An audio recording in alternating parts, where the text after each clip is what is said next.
ఇస్తున్న వాగ్దానము. మీరు ఎలాంటి వారు? మీరు లోకానికే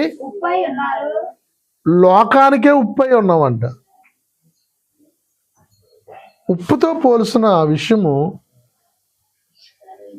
నేను ఆ మాటలు ధ్యానం చేసినప్పుడు, ఉప్పు అన్నట్లోని వాడబడదు.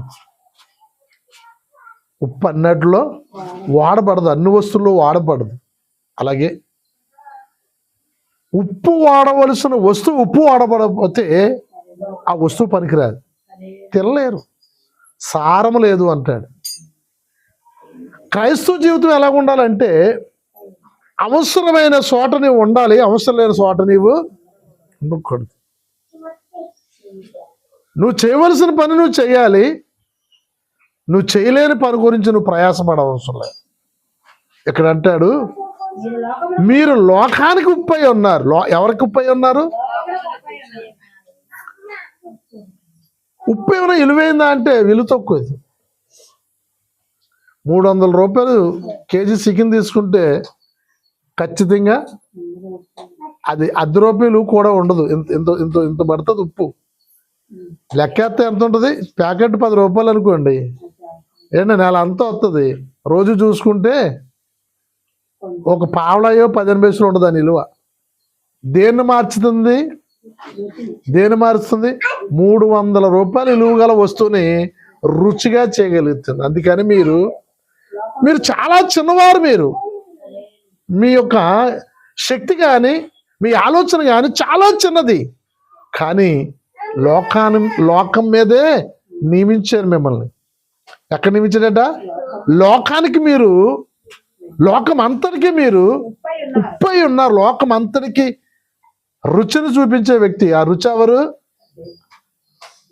ఏండి, ఓ పాట కూడా పాడతారు కదా పెద్దలు, నీ నామము ఎంతో రుచయ్యా అని. ఎవరెవరికో పాడేశారు ఆ పదం. నిజంగా ఆ రుచి అనే పదం ఎవరు? పరిశుద్ధుడు, నీతిమంతుడు, యథార్థపరుడు, పాపము లేనట్టు వాడు ప్రభువైన యేసుక్రీస్తు ఒక్కడే. ఎలాంటి రుచి అది?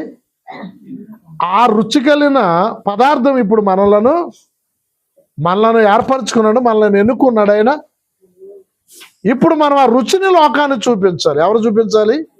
లోకమునకు మీరు ఉప్పై ఉన్నారు, లోకానికి. అందుకనే అపోస్తులు లోకం తిరిగిస్తారండి వాళ్ళు. ఏమండి, మొదటి శతాబ్దంలోనే 30 సంవత్సరాలు క్రైస్తవ్యానికి వయసు రాబోదికి ప్రపంచం తిరిగిస్తారు వాళ్ళు. ఎందుకని? మేము లోకానికి ఉప్పై ఉన్నాం. లోకమంతా కూడా ఎల్లనే దేశం లేదు వాళ్ళకి. అప్పుడున్న దేశాలన్నీ కూడా అపోస్తులు అడిగి పెట్టేశారండి. దేవుని స్తోత్రం. అప్పుడుకున్న దేశాలన్నీ కూడా, అప్పటికి అమెరికా లేదు. అప్పుడు తెలుసా మీకు? అమెరికా లేదు అప్పుడు. 500 సంవత్సరాలు కిందట వచ్చింది అంతే. చాలా దేశాలు లేవు. కానీ ఉన్న దేశాలు మాత్రం వాళ్ళు ఎంత గొప్ప శత్రువు చూడండి. మనం ఉన్న గ్రామంలోనే మనం రుచో పచో తెలియదు మనది. మన భక్తి జీవితం రుచిగా ఉందో పచ్చిగా ఉందో తెలియదు మన జీవితం. నీ జీవితం ఊరంతా వదిలేయండి, నీ రుచి అయిన జీవితం ఇంటి పక్కలకైనా తెలాల. దేవుని స్తోత్ర. ఉత్తిని వినేసి వెళ్ళిపోవద్దు. జీవితంలో దీన్ని సాధకం చేయాలి. మనము ఎవరు తెలుసుకోవాలి? ఖచ్చితం నీ గురించి ఎవరు తెలుసుకోవాలి? నీ ఇంటి పక్కోళ్ళైనా నిన్ను చూసి భయపడాలి. ఎందుకని?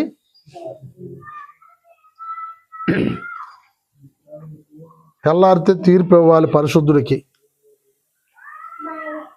వీళ్ళు సిద్ధపరుస్తా ఉన్నారు యేసుప్రభుని.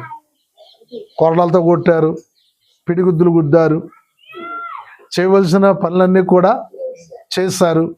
అయినా మళ్ళా తీర్పుకి తీసుకొస్తున్నారు. అప్పుడు అక్కడ న్యాయాధిపతిగా పిలాతు ఉన్నాడు. ఆ రాత్రి పిలాతు భార్యతో దేవుడు మాట్లాడిన మాట, ఆ నీతిమంతుడి జోలికి నీవు వెళ్ళకు.